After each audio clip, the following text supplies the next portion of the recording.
Welcome back to Movie Recaps. Today I will show you a thriller, drama film from 2021, titled Nightmare Alley. Spoilers ahead.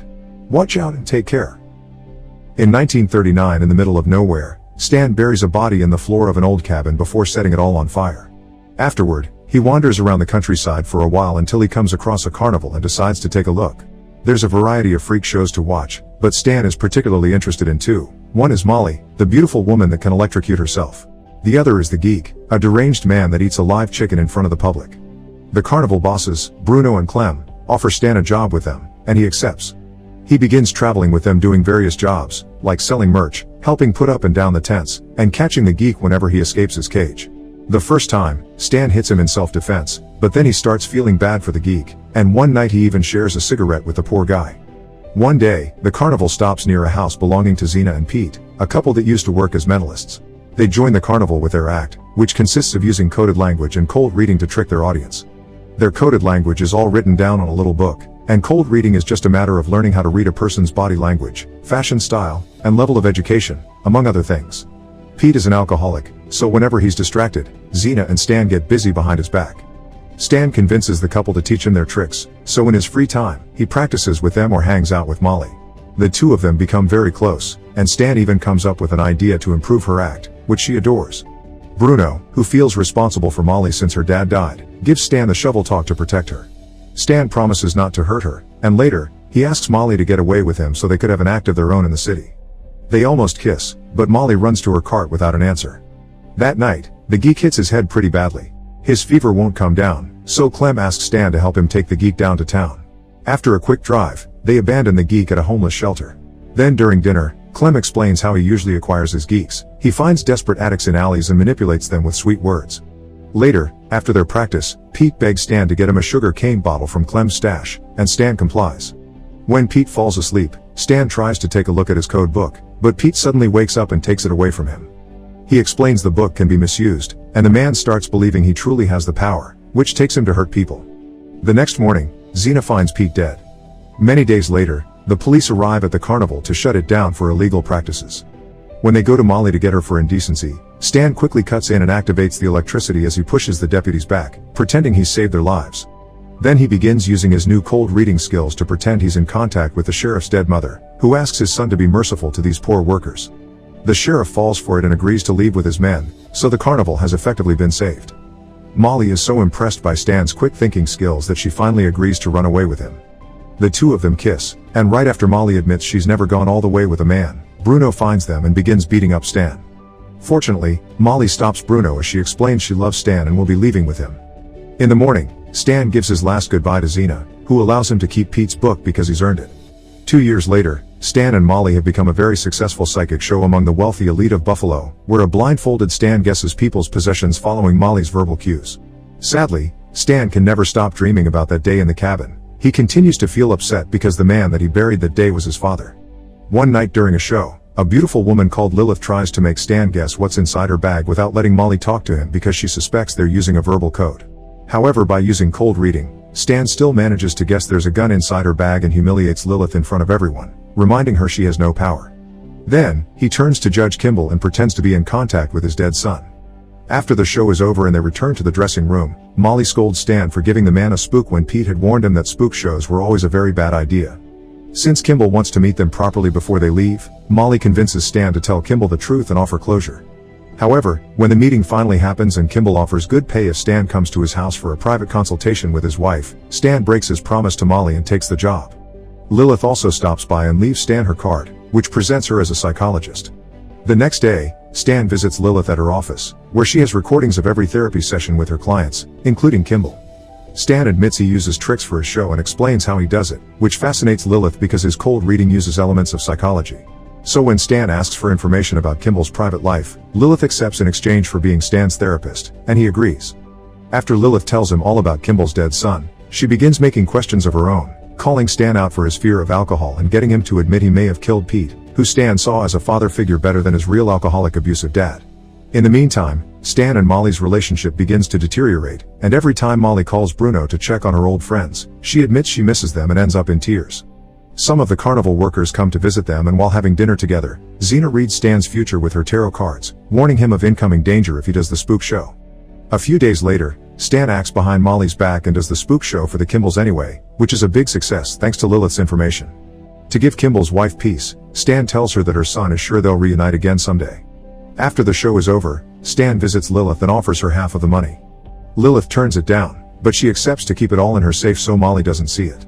Stan also gives her some big news. Kimball is so impressed with him that he wants him to do a private show for a friend, and Lilith promises to look into it during her next session with Kimball. Sometime later, Lilith calls Stan to tell him what she's found out. This friend Kimball wants to introduce Stan used to be Lilith's patient for only a very brief amount of time. He's unpredictable, powerful, and extremely dangerous. Stan wants to do the show anyway, so Lilith tells her the little she knows. When the time comes to do this new show, Stan goes to a rather fancy building and is welcomed by bodyguard Anderson, who pats him down before he's finally allowed to meet Kimball's friend Grindel. Strangely, Stan isn't taken to an office or a room. Grindel is a very private person that doesn't go out in public, so before he shares anything with Stan, he makes him sit on a lie detector right there in the middle of a hallway. Stan begins answering the questions, but he's afraid of being found out, so he interrupts the interrogation by saying he's being contacted by the spirit of a dead woman called Duria whom Grindel forced to have a miscarriage. The employees stay skeptical of Stan's abilities because the machine has mixed results, but Grindel is convinced Stan is the real deal because he couldn't just have guessed that. After the show is over, Stan goes to see Lilith to inform her of his success. Grindel wants more shows in the future, but Lilith refuses to share more information. This guy is dangerous, and she's the only one that knew about the miscarriage, so if Stan slips it'll get her in trouble too.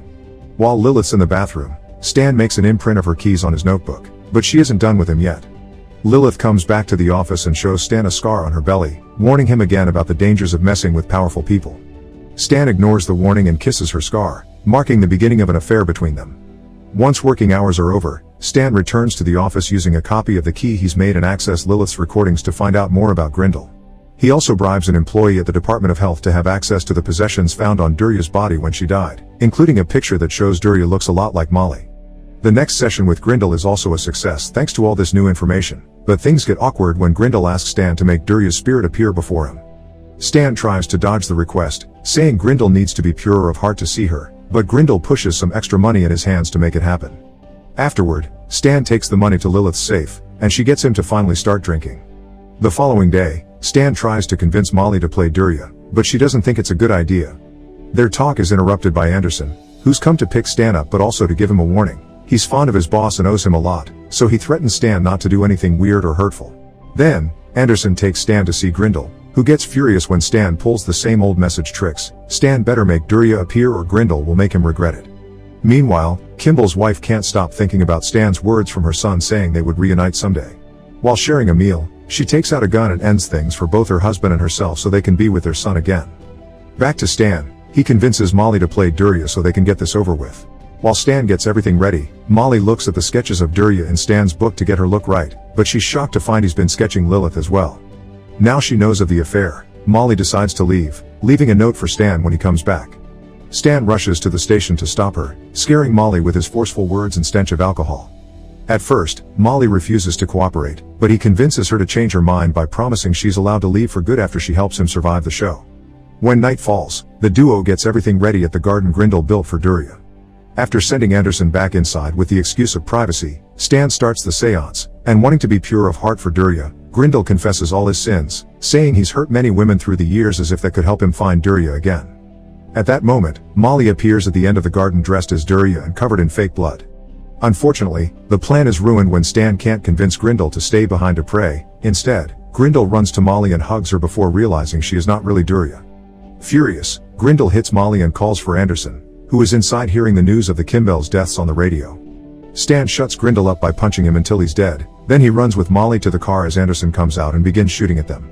It doesn't take him long to catch up with them, but as soon as Anderson comes near, Stan hits him with his car twice before leaving. The car is taken to an alley where Stan starts breaking the windows so it looks like it had been stolen. Molly is horrified by this man she can't recognize and slaps Stan before finally leaving him for good. Afterward, Stan goes to see Lilith so he can get his money back and escape the city. Lilith gets the bag with the cash ready for him, and after drinking a lot of whiskey, Stan tries to leave, but Lilith gets him to stay by kissing him and saying she loves him. Stan begins to get suspicious when Lilith turns on the recorder for his final session, so he throws the money on the floor and discovers it's all singles. The betrayal makes Stan freak out, but Lilith stays calm, calling him delusional and pointing out he can't prove anything about her involvement in his shows. She is incredibly disappointed by Stan for being just another money-obsessed man and shoots him, proving she is powerful after all. The bullet only grazes his head, so Stan jumps on Lilith and tries to kill her while she's on the phone with security. Hearing the guards are coming for him, Stan escapes the building and runs to the train station to hide inside a carriage behind a bunch of chicken cages. As the train takes off with Stan inside, he once again thinks of his father and that horrible day in the cabin.